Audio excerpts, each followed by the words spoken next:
Nouvelle tribune de militaires publiée hier soir par Valeurs Actuelles. Vous l'avez lu, peut-être. Vous l'avez pas lu. Le titre. Alors, je vais vous lire. Hier soir, nous travaillons à arrêter les suspects. Oui, j'imagine. Le titre pour la survie de notre pays. Ce sont des militaires d'Active qui ont publié cette tribune ouverte aux signatures. Il y a déjà plusieurs dizaines de milliers de signatures. La tribune commence sur ces mots: agissez, mesdames et messieurs, je vous lis.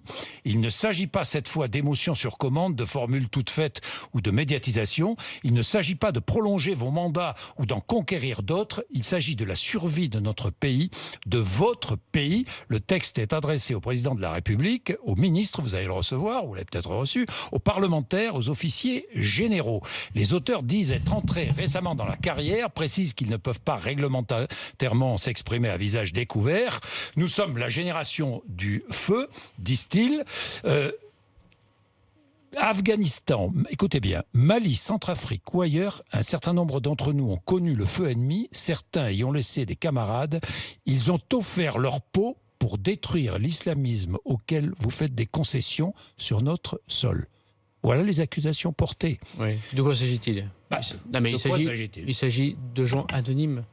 C'est ça le courage, d'être anonyme, monsieur Bourdin? Ce sont des militaires d'Active. Attendez. Peuvent-ils ne pas l'être? Ben oui, quand on veut faire de la politique, on se présente aux élections.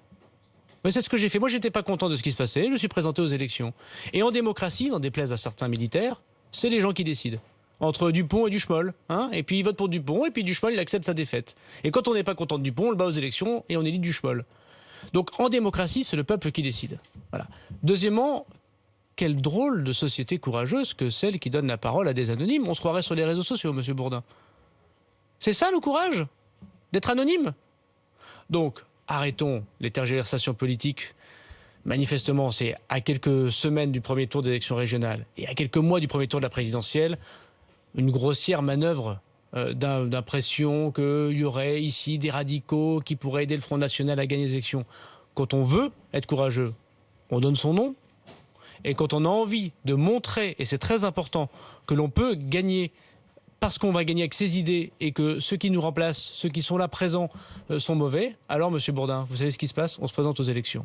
Donc hier soir, j'ai pas eu la tribune des militaires. Je crois savoir, parce que j'ai eu beaucoup de militaires dans ma famille, que quand on est militaire, on fait pas ce genre de choses en cachette à la petite semaine.